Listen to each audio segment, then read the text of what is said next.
Petruk minggir aku ngarep. Truk tutupi. Pokoke tutupi, Hendro aja nganti metu. Metu entek-entekke kuwi bintang film e. Aja nganti metu, Tru. Bathara Indra. Kita bakal nampa duka saka ulun yen kita ora enggal mangsuli kelawan Bagong. Bathara Indra niki ngestaken dawuh ulun.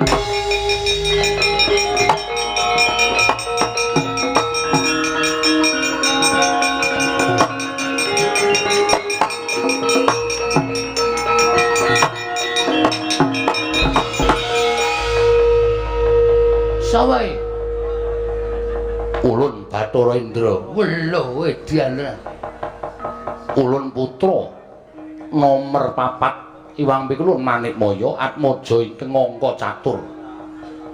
Anae Bathara Guru ki pira? Akeh Bagong. Sapa wae sing mbarep sapa iki? Ulun dhewe mboya apal. Aku dene apal kowe anae Bathara nomor 4 kok karo mbarepe ora apal. Ulun ora ngerti. Iki piye kok malah cacah jiwa iki piye iki? Wong ada tantang-tantangan kok malah takon barepe sapa ragile sapa barepe sapa ya ben barepe wis nyambut gawe ragile urung nyambut gawe ngono wae sampung. Bagong kok dituruti ora. Ngopo sampean? Ulun ora nrimakake. Ora nrimakake perkara apa? Perkara kita nggone swani kaliyan panjenengan Iwang Pikulun Bathara Guru. Bagong bali apa ora? Ora. Kita bali ning jagat apa ora? Taunana Windanana. Nek gamelan Lokananta ora mudhun ana ing ngalam donya ning ngarang kadempel aku ora arep tekan dindi. Tegese kita wani karo panjenengan ulun. Apamu sing tak wedeni? Ayo metu nang repat kepanasan tak bondo tanganmu tak rangket sikilmu. Tak lebokake ning kawah Candra Dimuka. Oke dikur aku wedi wong karo kowe. Apa dikur aku wedi karo kowe? Truk Bathara Indra tandangi. Aku sing nandangi Bathara Guru. Yo manut ae.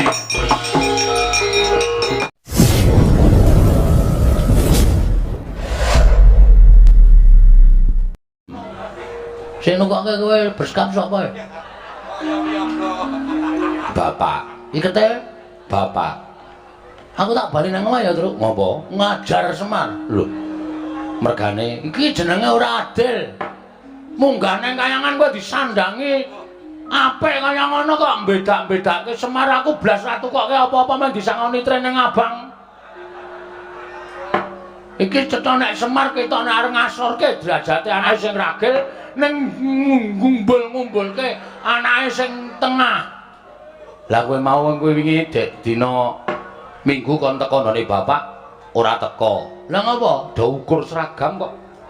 Aku ro gareng wis syukur beskap, ikete ya wis syukur. Lah kowe kok ora teko? Ah, Semari. Iki aku isin nek carane ngene iki ketok banget aku kere banget ya, Tru. Kowe ketoke duwe nganggo seragam beskap, tata kramane komplit. Aku celuk lambi mung nganggo kathok training abang. Wis ora apa-apa. Ora apa-apa iki tetep engko nek mulih Semar tak ajar. Lho. Aja ngono to, bapak iki bapakmu kok. Kowe iki ya arep digaweke iket, ning bakale ora cukup, kudu nganggo korden. Anggemu ndasku sak genong ya. Kok datang nganggo korden?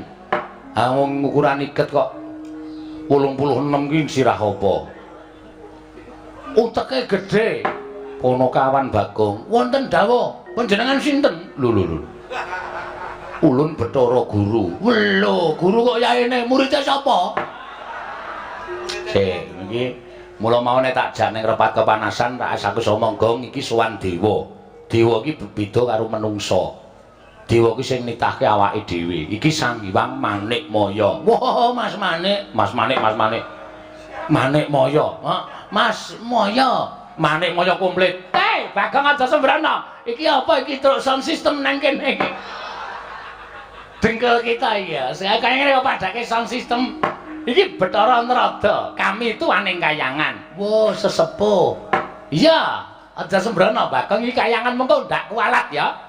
Engko ning nganti kowe tumindak sing ora prayoga ning kayangan iki nggone malati kabeh. Waduh. Tiwas aku mau nguyuh ning pelataran kono. Kowe kok ngonek abuh karemu lho, Gong. Asik lho. Kok mah asik ora. Kuwi sing kancam. Malah seneng ora. Kono kawan Bagong Padarareja sak praptaunira. Pangestunipun Iwang Pikulun Bathara Guru. Guru basa Jawa. Wilujeng nering sambikala bekti kula katur Sang Hyang Manik Maya. Maya. Iya ya Bagong ulun tampa. Pangestu ulun kebat kita tampani.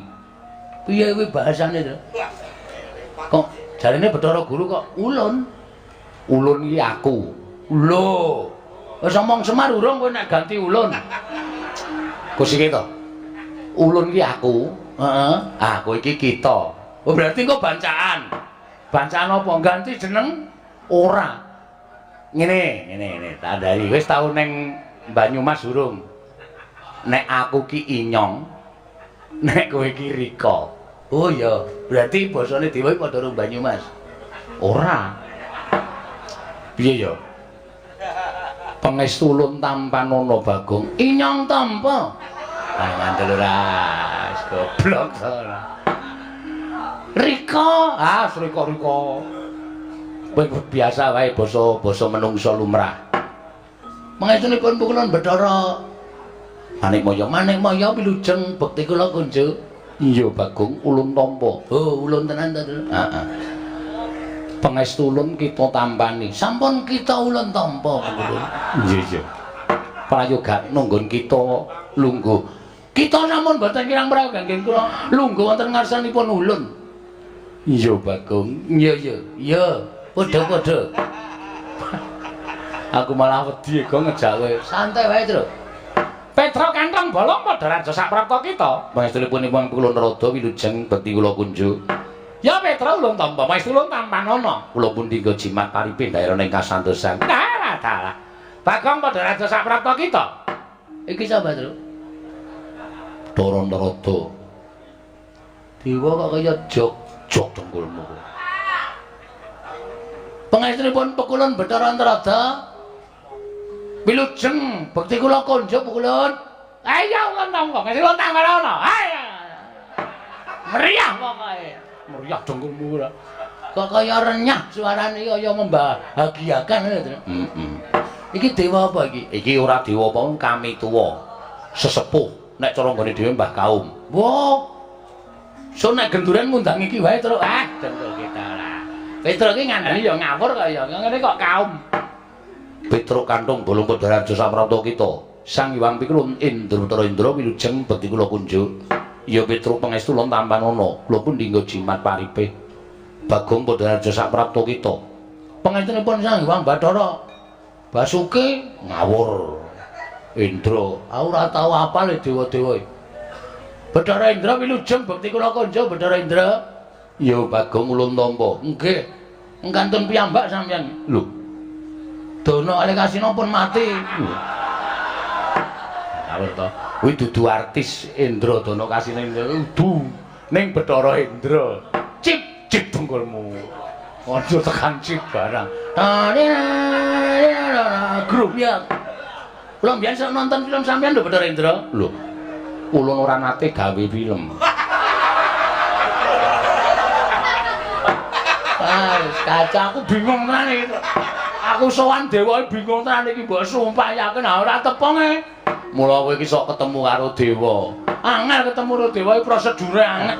Ha iya, Petruk padha kanthi raja sapraptamu. Ha iki sing bahaya iki, Kang. Sapa iki? Yama Dipati. Yama Dipati tukang apa? Tukang jabut nyawa. Hah? Tukang jabut nyawa. Waduh. Ki nek kleru omong jabut nyawane ya, Tru. Ha iya. Pangestunipun Yama Dipati Pukulun bekti kula kunjuk. Iya Petruk tak tampa. Bagong padha raja sapraptamu. Wilujeng lereng sambikala Pukulun Yama Dipati bekti kula kunjuk. Iya Bagong tak tampa pangestuku tampanana. Nggih, sanget anggen kawula mundi dadosaken jimat paripe. Kok alus nyawa e. Nek nganti kleru nyut ngono rekoso. Ha iya. Petruk padha raja sapraptamu. Pangestunipun Pukulun Penyarian wilujeng. Bagong padha raja sapraptamu. Ndara nekula. Hus. Ngawur wae. Suarane wis padha.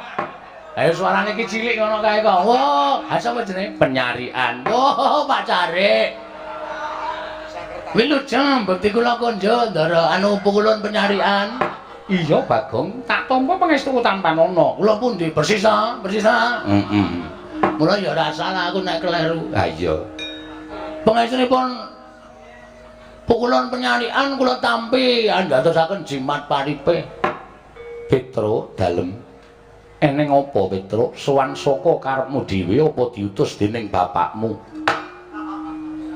Sowan kula menika mboten sanget pikajengan kula piyambak. Namung kula menika dapur dipun utus dening Bapak Semar. Bapakmu ya gene. Ha nika ngeten. Bapak Semar menika etok-etoke niku ora gawe taman hiburan masyarakat.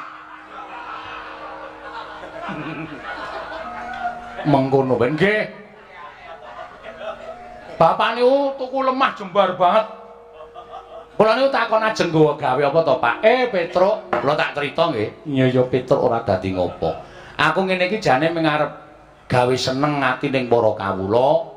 Men sing tangga teparo do momong anak kuwi ana apa papan kanggo momong bocah, kanggo nyeneng-nyenengke anak, lan kanggo nyeneng-nyenengke kulawarga. Oh, lah terus papan iki arep tak nggo papan ya kuwi wisata. Wisata. Nggih. Hiburan. Wah iki nek matur karo dewa rada angel, Gong. Ora apa-apa, santai wae engko rak dewane do ngerti. Jare guru kok ora dong.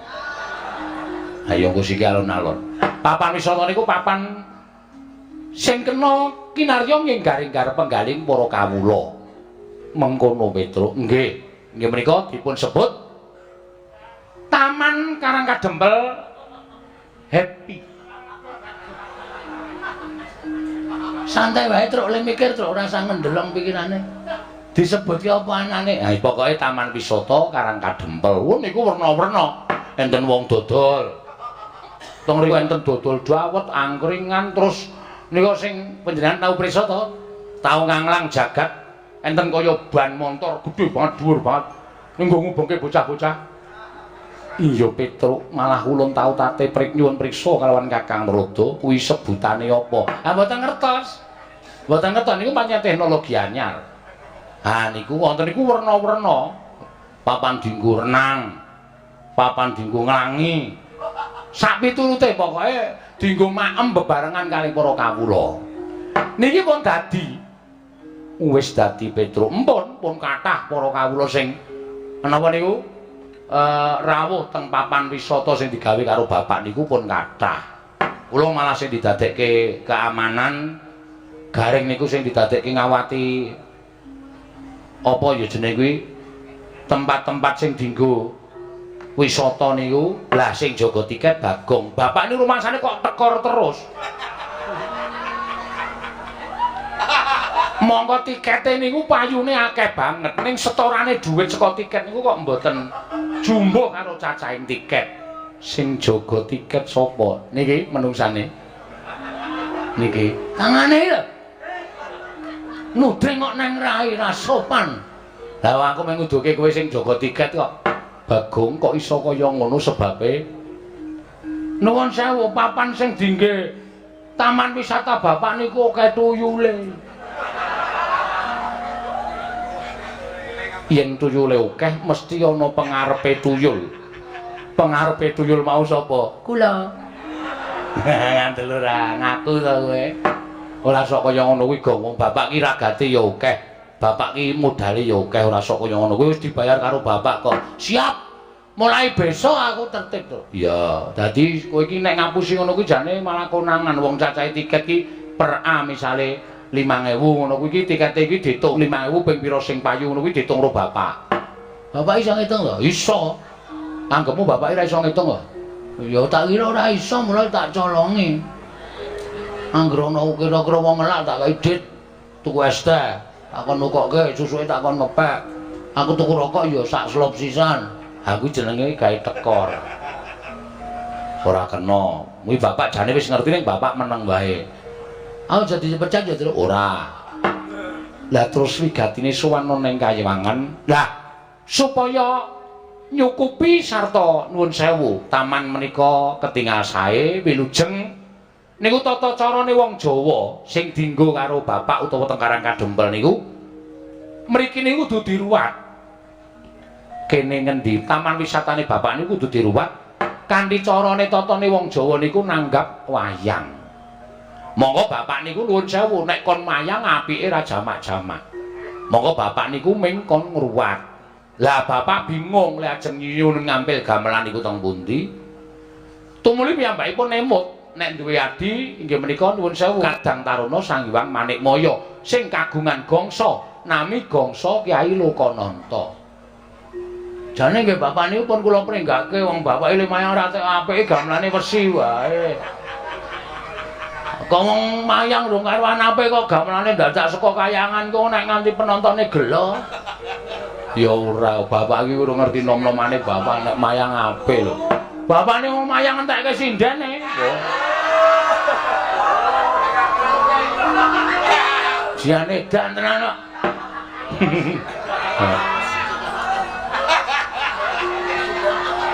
Mula saniki golek waranggana bapak niku kangelan tenan. Emoh do dijake emoh. Ngawur Semar. Ampun gumujeng niku serius. Iya Bagong nggih. Ah niki terus. Iya. Dadi sowan kula menika diutus dening bapak nyuwun ngambil gamelan Lokananta. Komplit slindro pelok. Nek ajeng kepareng panjenengan Semar Prabu Hyang Pukul Bathara Guru menika paring dawuh, bapak niku ken bayar ya manut, ken ngijoli apa-apa ya manut ning gamelan Lokananta kudu rawuh teng Karang Kadempel. Dadi srana syarat ngruwat bapak nggih menika taman wisata sing enggal supaya nir ing sambikala. Dados sowan kula kali Bagong menika dipun dawuh dening bapak supaya nyuwun ngambil wujudipun inggih menika gamelan Lokananta. Mengkono Petruk nggih. Mila dinten samangke menawi Hyang Pilun Bathara Guru kepareng maringaken matur sembah nuwun dene mboten nyuwun pangapunten. Kalih nek niki kula wis dikandhani bapak sekedhik arta dienggo pengenceng. Nek Hyang Pilun Bathara Guru kersa maringaken inggih menika gamelan Lokananta niku ajeng kula pede. Apa, Gong? Pede. Pede ki apa? Manjeri lho. Goblok. DP. Hah? DP. Ameng kuwalik kok. Ora pas kok ya. DP kok pede. Niku mboten ketang sekedhik, mengke pelunasanipun 7 taun sakwise pentas. Kuwi arep ngecara ngendi kuwi ora bakal diparingi ngambil nek 7 taun sawise pentas ora. Ngoten mawon Bu Kulon. Kalih welinge bapak nek Hyang Pilun Bathara Guru niku kuwatir gamelan Lokananta niku kenging napa-napa mengke ditabuh para titah. Mengke peranganing Jawata kinen ngetutke tindake gamelan Lokananta. Kalih nyuwun dipalilah mangke masyarakat bapak-bapak kumpulan karawitan Karang Kadempel ajeng nuthuk gamelan Lokananta mboten ketang sak kempyangan men padha marem niki pun latihan nggih menika ladrang Subasiti. Apa, Gong? Ladrang Subasiti. Subakastawa, Subasiti Kastawa. Jenenge digabung-gabung ora apik. Nek diparengke dene mboten nggih mboten napa-napa. Kakang Rodo, menawi kados pundi Kakang ketingalipun namung sepele ning tumrap kula kok dadi gawe. Adi, nyuwun pangapunten. Kakang Semar menika Kakang Ismaya, menika Kadang Paduka Werda. Mila menawi wonten bot repotipun Kakang Semar menika mestipun Adi Prabu Bathara Guru sampun ngantos panjenengan menika awal maringaken ngampil gamelan Lokananta badhe kaboyong wonten ing Karang Kadempel. Malah tumrap kula menika satunggiling pakurmatan tumraping Adi Prabu Bathara Guru. Ing atahipun paduka menika Kadang tinemu Taruna nanging tasihipun penggalih dening Kadang Timur Werda inggih menika Kakang Ismaya. Leres ngendikanipun Bagong, menawi kuwatir wonten menapa-menapa tindake gamelan Lokananta menika dipun tutaken para Jawata. Indra ingkang kadhawan supados ketutaken sak kanca rawangipun para dewa ketutaken lampahing gamelan Lokananta. Waton sampun ngantos dados tutawi damel murkanipun Kakang Semar. Menawi ngantos paduka Adi Prabu Bathara Guru menika mboten maringaken gamelan Lokananta, Mesti kemawon Petruk wangsul wadul kalian bapakipun. Nek nganti Petruk bali wadul karo Semar. Dalah Semar ngamuk teng kayangan Warataya. Sapa sing arep wani karo Semar Badranaya? Saya nek pun mubal-ubal pusakane wujud entut. Wah, menika wah bebayane. Leres pukulan kula wingi bar opname 7 dina. Mergane dintuti Semar. Setan ana. Lho, karo bapakne kok senengane ngono kuwi. Pas cangkeme. Kon mijeti nggon sikil ki muni iki lho nggon bokong iki kok kaya linu-linu. Tak demek nggon bokong ki metu matut ngono. Pas banget lho, langsung raiku biru. Kowe ora nilai to? Ora. Kowe iki cen setan kok kowe. Kowe iki sedulur ning mungsa. Ha kowe iki wis bola-bali ngapusi lara wingi lara ngapusi tak tileki tak nek dituke tak golek tukoke jeruk ya rong dina mari. Ana kuwi teni tak nggo golek dhuwit. Oh, edian ora. Pancen aku edan. Ngaten Kakang nggih. Nanging ngantos Semar menika mangke murka. Hartopi, sinten iki badhe wantun kalian Semar. Nanging tumrap kula menapa dipun ngendikaken Kakang Semar lumantar Petruk menika sampun nerak pacak nerajang perbatang. Nerak pacak nerajang perbatang perkawis menapa? Dipun menapak-menapakno Kakang Semar menika titah. Mangke riyen titah menika rak lairipun nanging batosipun Kakang Semar menika Jawata Sang Hyang Bathara Ismaya. Nanging wiwit nalika semanten sampun mapan wonten ing jagat. Sampun pinten-pinten abad laminipun mila Kakang Semar menika sampun dipun setrakaken boten dipun akoni dening kulawarga Kadiwatan nanging tetep dados titah sawantah mila menawi wonten jamak lumrahing titah ingkang wantun badhe ngampil dhateng Ubarampe ning Kayiwangan tontonan ing Kayiwangan tentu kemawon kula boten maringaken nuwun sewu lho menawi Wadika paring dawuh boten maringaken menika mangke menawi Semar tu muli minggah wonten ing Kayangan malah mboten prayoga kedadosanipun. Langkung-langkung nek nganti anake Semar loro niki midhanget panjenengan mboten maringaken gamelan Lokananta bari kaboyong wonten ing Karang Kadempel. Lha nek bocah loro niki nganti nyamuk sapa sing arep nandangi kridane wong loro niki? Ora taya kowe. Petruk niku anggap kaya ngeten iki ning Digdaya kliwat ukur. Luwe-luwe niki. Sing teng mburi kula sing lane kaya ndok ceplokan iki. Iki nek wis muni nesu, sapa sing arep wani karo Bagong? Dalah. Lho niki napa? Ora edan ana dewa kok ditirokke iki nek ora Bagong ora lho. Inggih Kakang Trada, nanging tetep badhe kula mboten nglilani menawi gamelan Lokananta kaboyong wonten ing jagat. Lah menawi ngaten monggo. Ning nuwun sewu, kula tunggak waru godhong dadap. Tegesipun menawi wonten menapa-menapa Narada ora melu garap. Kula aturi ngraosaken piyambak. Kula semanggaaken. Mrika sampun kula aturaken lho.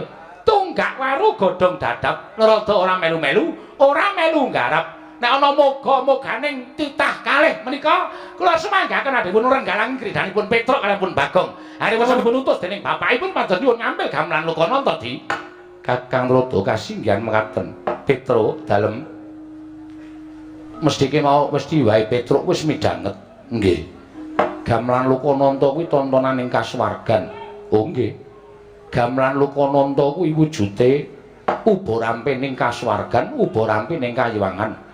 Ora saben titah bisa nyuwun ngambil gamelan Lokananta. Nyuwun ngapunten, Mbul. Ingin nyuwun ngambil menika sanes kula ning bapak. Sing nyuwun ngambil nika dudu Petruk ning bapak. Nadyan bapak kita kuwi titah. Nuwun mapunten. Ngendikanipun para sepuh, ngendikanipun para pinter bapak menika mboten titah. Ning nika dewa Sang Hyang Bathara Ismaya. Nanging bapakmu wis ora dianggep kulawarganing Kadiwatan. Bapakmu wis dibuang ngono ing jagat tegese bapakmu kuwi wis dudu Jawata. Bapakmu kuwi mung titah semantah. Oh ngaten. Iya, dados kesimpulanipun keteranganipun kula nyuwun dawuh. Dipun paringaken ana mboten? Ana kawan Petruk, ulun ora mlayogyani, ulun ora maringake. Mboten maringaken? Ora Petruk. Nggih sampun mboten napa-napa. Gong, piye iki? Piye? Sukses ora? DPD saiki monggo, DP. Peda-pede ora. Di DP saiki monggo. Nek wis siap DP-nen. Ning wong iki gamelan Lokananta iki ora dikeparengake tedhak ning jagat, ora itu diboyong ning Karang Kadempel. Bagong, nun. Gamelan Lokananta mboya entuk diboyong marang jagat. Mboya entuk diagem dening bapakmu ning Karang Kadempel nggone bakal ngruwat papan wisata ing mapan ning Karang Kadempel Bagong. Keterangane pokoke ini gamelan Lokananta ora entuk di gawa ning jagat, ngoten? Iya. Nek nganti kula lapor Bapak, ulun ora wedi. Ulun ingkang bakal tanggung jawab. Berarti sampean mboten ajrih kali bapak kula. Ora wedi Bagong. Nek ngoten timbangane kula bali ning ngenten mawon. Entuk ora entuk ajeng kula suwun ngambil. Nek nganti sampean mboten biar mengentukaken maringaken gamelan Lokananta kula boyong wonten ing alam donya. Ora ujan ora kaul. Noyah nayo Baskara titi mangsa. Bagong mboten ajeng wangsul. Nadyan Bagong dikon wangsul, kula ora arep gelem. Nek perlu kula kudu tanding kali dewa-dewa sing do tata tirik-tirik teng mriki. Kula ora wedi pikulan.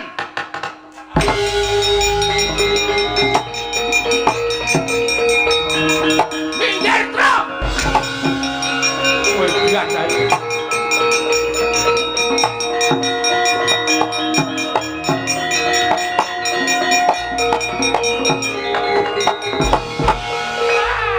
Kencang warudaya. Lho. Lah cedan tenan. Ning ngarepe dewa kok salto. Nandhake nek aku ban kuning karate. Nyepeleke ora. Kanthi dasar apa sampean ora ngeparengake gamelan Lokananta digawa ning jagat? Monggo sing nyilih Bapak Semar. Ora ngono kuwi pukulun. Bagong, ulun dewa, kita ora basa. Wis ora peduli. Tak basana nek menghargai mangkele Bagong, ora wedi aku. Yen kita wani karo dewa apa kita ora wedi cemplungake ning Kawah Candra Dimuka. Kulina aku nek dicemplungke jugangan wae. Kawah Candra Dimuka, Gong. Candra Dimuka kok neraka. Wit. Tenane to? Tenan. Kuwi papan diku nggodhog wong-wong sing salah-salah kuwi diobong ning kono. Ora wedi aku. Lho. Gong, ora edan, ora wedi. Aku kulina cedhak geni gedhe. Aku kulina ngobong boto. Ora wedi aku. Panas wis ora pempan karo aku. Yen ngono kita wani karo dewa, sing tak wedeni apa mau Bathara Guru? Memper kok ora ndek murid wong watek-watek akemu kaya ngono. Arep nganggo jeneng Bathara Guru nek ora tumindak sing apik mung disuwuni ngambil iki kelange apa ta? Kelange ana apa ta? Ora kelong, mengko gamelan Lokananta tak kondurke ning kayangan utuh sak kecere. Ora bakal ana sing cicir. Tabuhe ya utuh, ora bakal tak ganti. Nggo ngopo aku? Aku ya duwe gamelan Lokodrim. Mau Lokodrim kok tok pamer-pamerke kowe lha piye kempule kowe nek dituthuk iso kaya wong getah. Piye nang gleleng. Ning kempul tuthuk iso mubeng gayor. Kuwi ngenani ndase sing kempul. Wong gamelan wesi dipamerke. Pamapan entuk mboten? Nek mboten entuk, kula ora wedi. Kula nek ngamuk teng kayangan niku kulina. Pun paringe napa mboten pikulun? Tetep ora ulun paringake. Kepiye? Di, aku aturi anget lho, Di. Bagong sampun ngantos mengatur menika mbok sampun ngantos bener menika damel kayangan menika geger.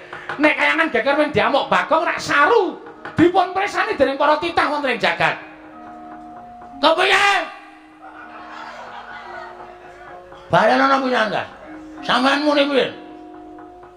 Bagong gamelan Lokananta ora tak paringake. Kula saking mriki mencolot mriku menggunakan kekuatan tendangan tanpa bayangan. Sampeyan kena mesti muntah getik. Ya, Tru? Mbuh. Antel. Dewa-dewa sing ngarep do ngadeg. Lho. Kowe kon dinggo kok malah ngadeg ora. Parang mboten kok, Lur. tetep ora ulun paringake. Kula hitunge 3 kejeping paningal. Nek pukulun tetep boten maringaken, boten wonten wiyosing pangandika paduka Hyang Adi pukulun. Maringaken gamelan Lokananta dhateng Bapak Semar kula boyong wonten ing Karang Kadempel. Nyuwun pangapunten nek kepeksa Bagong boten gadhahi tata krama wonten ing kahyangan Bathara Indra.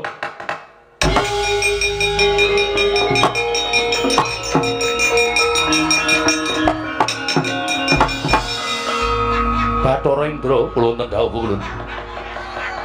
Sira ulun dawuhi menika kula ketutupan tiyang kathah sanget. Petruk minggir aku ngarep Truk tutupi. Lah banget tutupi Indra aja nganti metu. Metu entek-entekke kuwi bintang film e. Aja nganti metu lho. Bathara Indra. Kita bakal nampa duka saka ulun yen kita ora enggal mangsuli kelawan Bagong. Bathara Indra niki ngestaken dawuh ulun.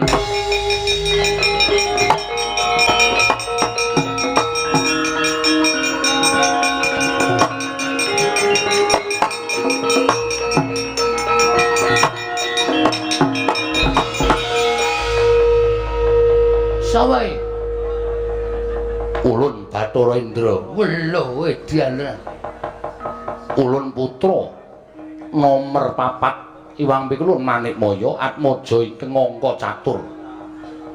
Anake Bathara Guru ki pira? Akeh Bagong. Sapa wae sing mbarep sapa iki? Ulun dhewe mboya apal. Aku dene apal kowe anake Bathara nomor 4 kok karo mbarepe ora apal. Ulun ora ngerti. Iki piye kok malah do cacah jiwa iki piye iki? Wong arep tantang-tantangan kok malah takon mbarepe sapa ragile sapa mbarepe sapa ya ben mbarepe wis nyambut gawe ragile urung nyambut gawe ngono wae sampung.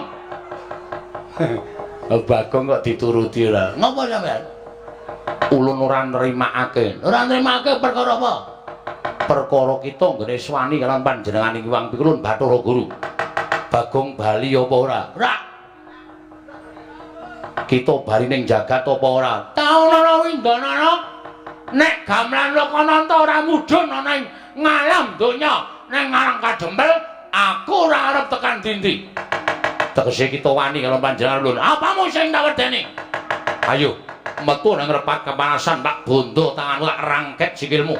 Tak lebokake ning kawah Candra Dimuka. Oke, dikur aku wedi wong karo kowe. Apa dikur aku wedi karo kowe, Truk? Bathara Indra tandangi, aku sing nandangi Bathara Guru. Ya, manut wae.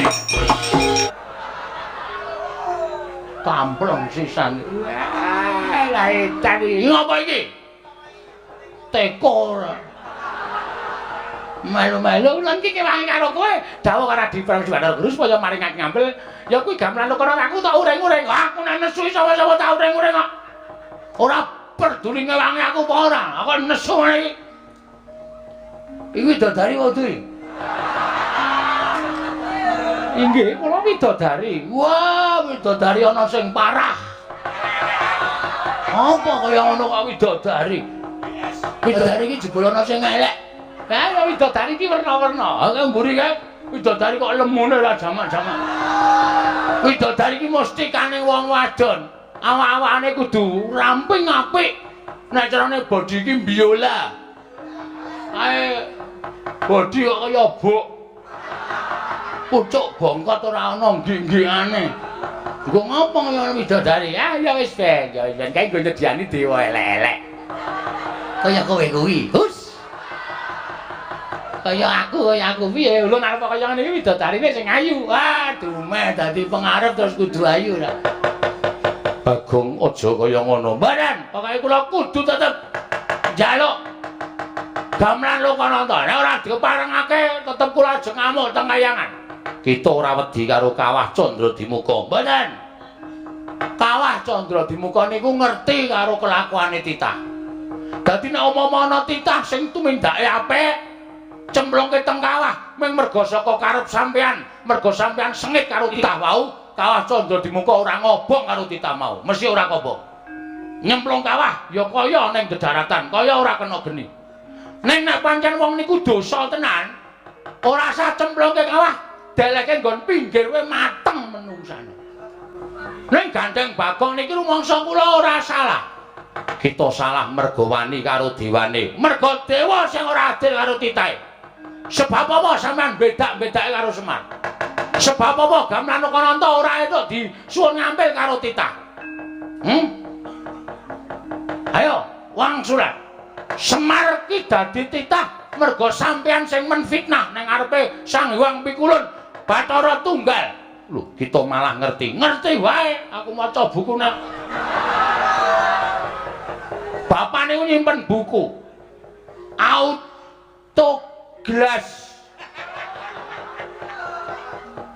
autobiografi Semar Badranaya. Saka sejarah pertama niku sampean laire ndok, ngerti ora? Sampean niku sing ragil dhewe dumadi saka kuningane ndok. Padha karo kula. Kene piye dumadi saka kuningan? Mula dados kuningane Semar. Ya jijiki ya iki. Ora ayak ting crebul sak kenake dhewe. Ayo. Putihane dadi Semar, kulite dadi Tommy. Tokok. Tommy joget. Kulite dadi Togok. Telu-telune anake Sang Hyang Bathara Tunggal. Merga nalika semana Sang Hyang Tejamaya karo Ismaya nedeng gladen peperangan, terus sampean wadul karo bapak sampean. Sang Hyang Bathara Tunggal, Kakang Tejamaya karo Kakang Ismaya do gelut kepengin dadi dewaning para dewa. Sang Hyang Tunggal duka. Eyang Sang Hyang Bathara Tunggal. Kita kok nyebut eyang. Lho, aku anake Semar. Semar anake Bathara Tunggal. Bathara Tunggal ki Mbah Kakung. Dadi aku iso nejarahke, kula iso nejarahke. Sang Hyang Tunggal murka. Kok dadi kaya ngono pakartine Tejamaya karo Ismaya. Diperpeki wong loro niku Semar kalih Togok. Ning jaman semana jenenge Tebok Maya karo Ismaya. Iya. Terus dikon mangan pagring Gunung Pagring Jagat sisih kulon karo Gunung Pagring Jagat sisih wetan. Togok berusaha mangan nganti cangkeme diambak-ambake suwek. Semar niku duwe go partikel, gunung diserot, mula wetenge kebuak prongkalan niku. Nek nggo uruk mang bedel wetenge Semar. Terus do didukke nang kayangan. Kowe leha-leha dadi dewaning para dewa. Semar ngrekoso ning jagat ning kepengin nyuwun ngambil gamelan. Ora entuk iki terus saiki keadilanmu menyang endi Pukulun? Keadilanmu menyang endi? Sampeyan ora tresna karo sedulur, sampeyan ora tresna karo sedulur sing mangsia-sia urip ning jagat. Ming disini gamelane kok ora entuk. Wong kok le malak men kowe. Ya Madipati, ajar kowe. Macem-macem aku dong tutup le koja. Inggih. Ngono. Lho ya Madipati. Aduh Pukulun kula malah tratapan. Kowe jajal njabut nyawaku. Aku isih urip kok jabut untumu modal. Mati kok. Mati aku. Kaya kena jemparing dadaku kok. Kekuatanku ilang kabeh ya kok. Aku iso omong ngene iki ning ngobahke jenthik wae ra iso. Aku ya ae. Semua dadi lemes kabeh ngene iki. Kowe nggo obat kuat ora nggowo. Men iso obah. Obah wae aku seneng lho jane. Ayo Sambato. Kena daya kekuatan pusaka kaendran ora lumpuh aja tundang Bathara Indra Petruk. Lah sampean sombong. Sampean umuk. Ayo nek wani tangan kosong. Truk. Awar madhep rono angil. Otot bebayu kaya ilang kabeh iki piye iki? Mengkari mata-mata sing ketap-ketip. Wah cilaka ya aku ya ngono iki. Wah wis mati iki cecok cemplungke kawah Candra di muka. Ora usah wedi karo mati le. Nek perlu awak dhewe mbirani bapak tekaning pati, awak dhewe nyemplung kawah. Nek pancen awak dhewe engko petungane karo sing gawe urip ki ora salah. Kawah Candra di muka ora mempan mobong karo awake dhewe. Tenane? Tenan. Kuwi buku ngendi sing ngomong ngono kuwi? Lho, nyatane jaring para kiai, para pepundhen nek wong ora salah cemplungke kawah ki genine ora kuat ngobong karo awake dhewe. Muga-muga ngono ya, Tru. Ha iya. Ayo, Ayo saiki Glawato. Kula mboten saged nek pancen sampeyan kendel tenan. Ayo. Mangluari kekuatan sampeyan tiba teng awak kula. Ayo. Aku culke, kayak ana kekuatan Bathara Dawa saasik kaya. Wila suarane Bagong isih kaya ngono. Sapa kuwi? Bathara Brahma. Weh. Kowe dewa apa kowe? Dewa geni. Nah aku nyilireke. Lho. Dewane geni kok cilirek. Mesti kowe kejaba kowe nggo gas bareng to kowe. Wah, Bagong ki pancen omongane nganyelake. Sapa kowe, Truk? Bet ketoke Yama Dipati aku nyawang saka kene kok sandangane. Kae tak kon melu-melu kok njabut nyawa Cilaka, Truk. Ayo sambat kowe ora iso glawat tak jabut nyawamu. Wis aja kesusu Yama Dipati nek ora rampung dijabut ya. Bagong. Pancen cangkeme elek kok Bagong ora. Wis kowe ora iso glawat tak bondo tak mlak krincung sikilmu. Kowe tak bondo tak aturake Wang Pikulun Bathara Guru nampa pidana Petruk pun kula saniki wis ora iso apa-apa. Manapake ora apa-apa. Truk. Kirim SMS karo Semar. Lho. Tanganku ora iso obah lho kok. HP iki ning sak ning ora iso obah. Nek iso aku kirim SMS karo bapak, Pak, aku tulungono bapakmu sing munggah kayangan ngamuk. Piye ya carane iki? Ha wis sakdi pasrah wae iki ora iso piye-piye iki. Wah, Cilaka tenan iki. Mati tenan awake dhewe, Truk. Ora usah nangis, ora usah nangis. Ora usah nangis dasmu. Anakku cilik-cilik. Anakku sing cilik dhewe iki lucu, Truk. Iki aku ngerti kayangan iki aku ora melu. Gong. Belani bapak iki diantepi rasa gembeng. Oh, cah jiri ora. Ora bojomu ora ya isih to ora ya dopeni bojomu to. Gareng urip Petruk. Lah ngopo? Ora ngerti ta. Gareng ki seneng karo bojoku.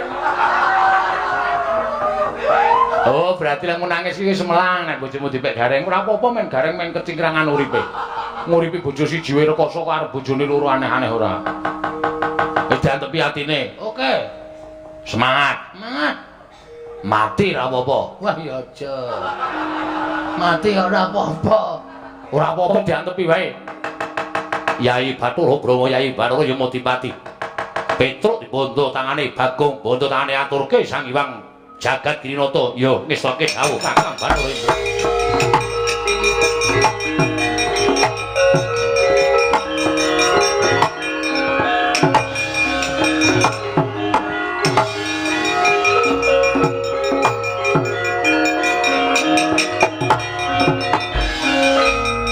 Bagong ya dibondo. Iya. Dibondo digawa ning ngarepe Sang Hyang Bathara Guru. Wah, mati deleng aku ayo nglelengo saiki. Ora ngleleng.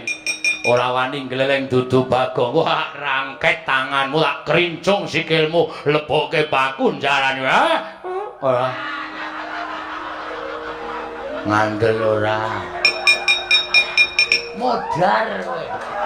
Arep aku wis ngene iki ora iso mbares apa? Kapokmu kapan? Mongko aku bar mangan pongge pirang-pirang. Ora setut ngono. Waduh. Mulek-mulek ya. Buyer. Lantute kok turun bapakne. Ayo, kapokmu kapan kowe? Waduh. Dirangket wis ora wae. Kowe wae sing ngrangket Bathara Indra. Kon ngrangket Bagong kok ora gelem. Kok kaya tembakan lho. Istimewa aku nang kene iki.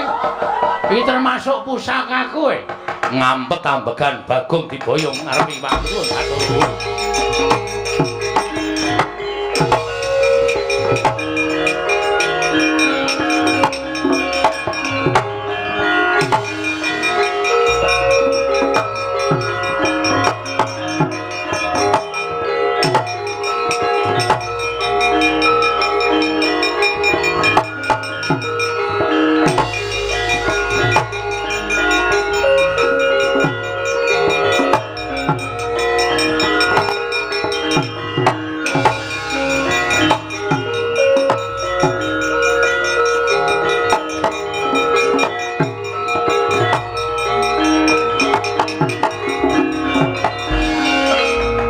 samar pamoring sukma sinukmaya sinukmaya winaya ing asepi sumimpen teleng ing kalbu pambukaning warana tarlen saking liyep layaping aluyup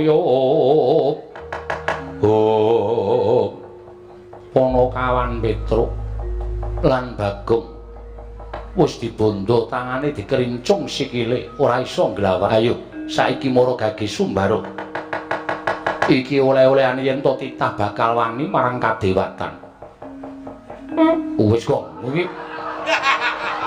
dian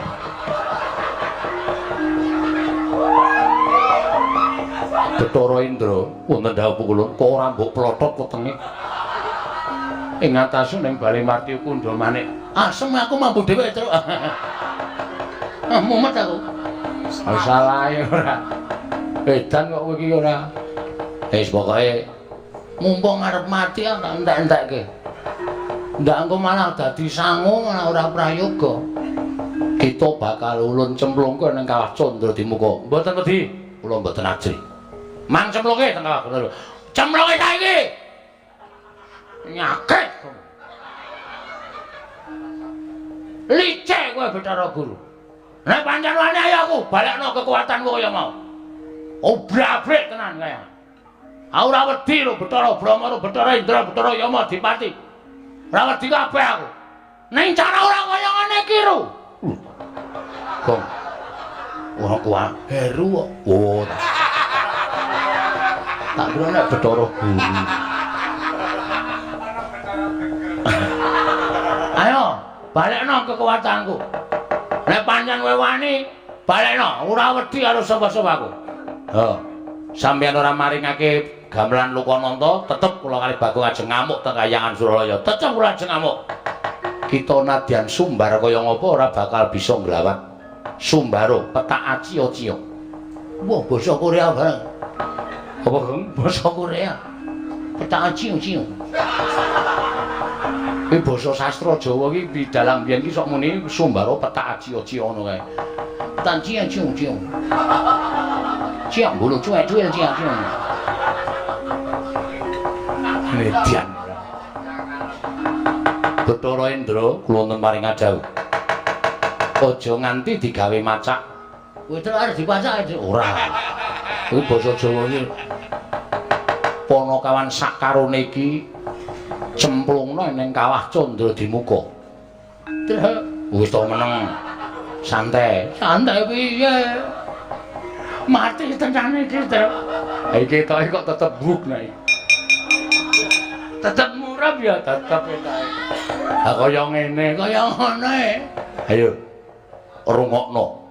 rungokno persambate wong-wong sing tak obong ning kawah Candra Dimuka sing duwe dosa tumraping para Jawata ati aku aduh tulung aku tobat aduh ndasku dipecah bola-bali asah dirungokke lho kok aduh tanganku diketok bola-bali aduh gegerku disetlika ketoke ngapusi nek iki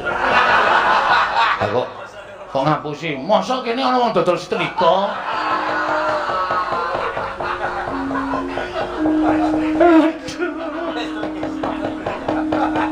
aduh gunaku ditombak dadaku aduh gunaku ditombak bola-bali aduh ditombak dudut meneh ditombak nganti raja-raja rasa dirungokke lho Gong wah aku saya suwe saya stracapane Cak kuwi mbok cangkeme do kon meneng to aku iki sukma sing dipala sing diajar kok kon meneng piye ora mati dening aku Ponokawan Petruk cemplung ning kawah Candra Dimuka Petruk sik mawon iya kowe sik ya Tru kok iya ngopo bakal ya wong loro kok aku sik awan ndelok mung ngolet-ngolet e ngolet-ngolet kena geni modar ora mati dening aku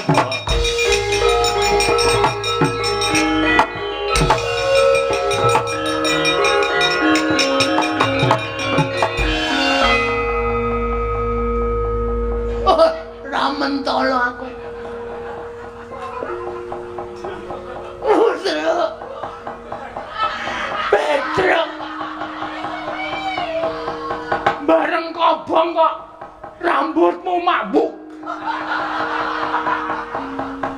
Kok pindhole mabuk?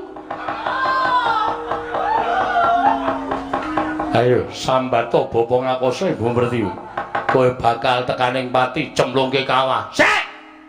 Rasa tak cemplungke mo, Brama. Petra wis kebaca tak cemplungke. Aku rasa tak cemplungke, aku tak nyemplung dhewe. Nyemplungo. Tulung plotroke katroku. Kok dadak masa nyemplung telesan. Kuwi geni kok telesan. Wis jalo pamit. Truk tak tututi, Truk.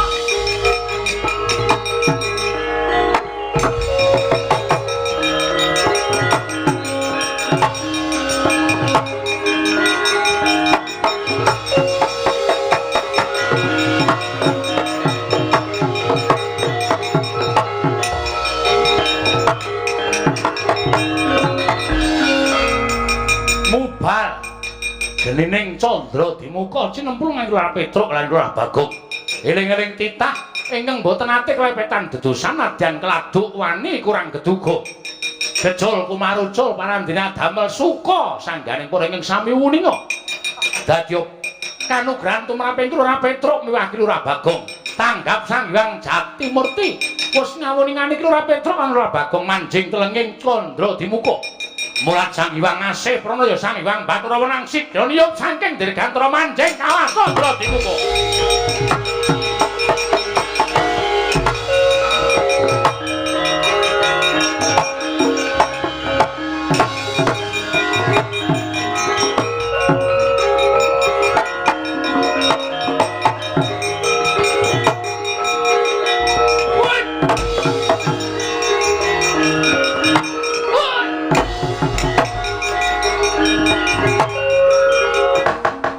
Ning ya ana sing kae diobong murup malah guyu cekakaan.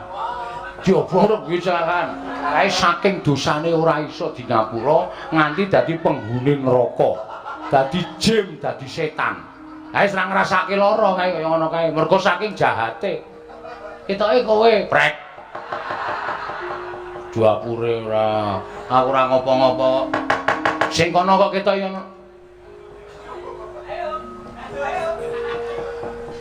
Gong, iki cah cilik kok dosane akeh banget. Kamplang mencrat. Ora ngerti iki sapa iki? Sapa? Sang Hyang Bathara Wenang. Mulai dhewe cemplung kawah ora apa-apa iki mergo ana iki. Waduh, pemadam kebakaran waduh. Kok ewek lambemu lho. Apa karo geni kok endele ra jama-jama ini ora pemadam kebakaran ora ono to. Gong tak omongi. Pemadam kok pematang. Pemadam kok kowe tak omongi. Kowe mau iso crita Sang Hyang Bathara Tunggal. Heeh. Ya ta? Heeh. Bathara Tunggal iki sapa? Bapane Bathara Guru, bapane Semar kuwi kambah kakung awake dhewe. Heeh. Lah iki bapane Bathara Tunggal. Wo. Agak buyut. Heeh. Ora kakek buyut niki sesembahaning para yai wong-wong dewa Bathara Guru nyembah karo iki. Kok cilik to? Ayo ben. Cah SD kok pintere ra jamak-jamak. Cah SD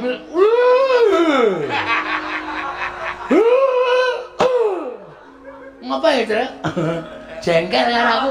Kowe meneng rasa cerewet aku tak matur. Oke, wong guru nyambung rebut tak sikut cangkemmu kowe. Meneng. Ya. Radong meneng ndak engko adikku kualat. Ya.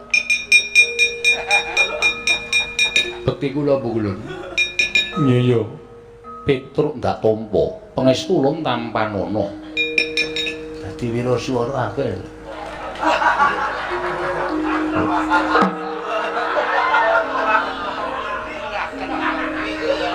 Cilik kok suarane gandeng. Dadi MC wae to. Ning baremelse. Ana wae lunga ana kok cedhak sing dikethok ilate iki. Gah. Ngono ilatku malu dikethok. Aku iki cerewet kok nang ngene. Meneng ae to. Bekti kula Bu-Kulun. Iya. Wah, iya.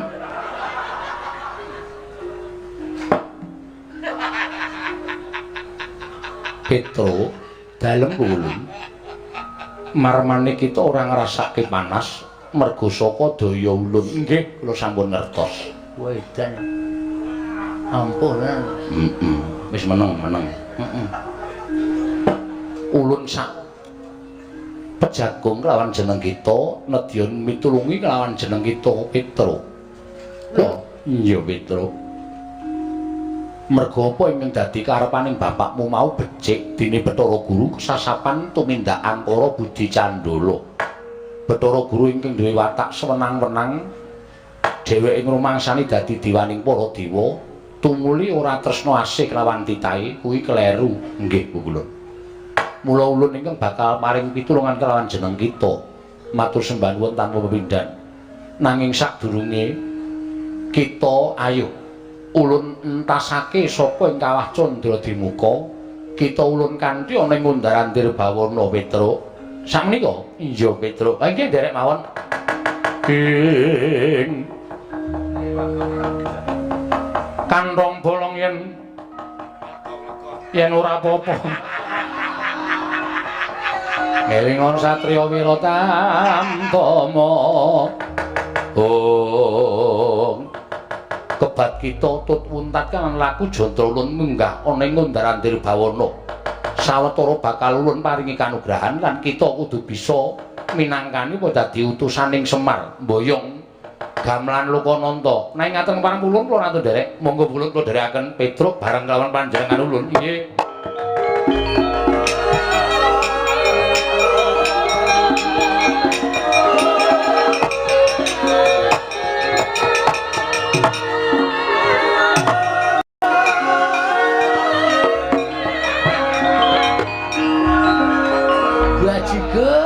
Bajigur.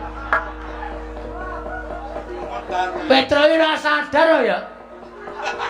Petro ki hilang ingatan ya. Nek nggawa aku. Dijak karo si sama mau cah SD mau. Petro ayo nang kantor kepala sekolah monggo kula dherekaken. Lah kok lali nek aku nang kene, weh lah penyakit.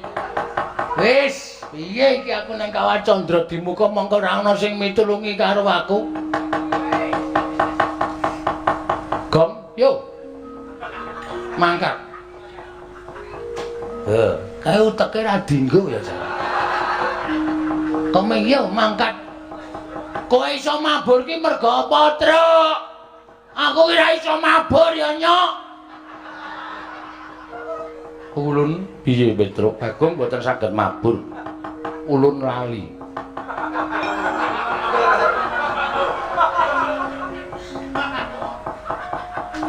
Kae ngopo cacile kok ngambung bathuk barang.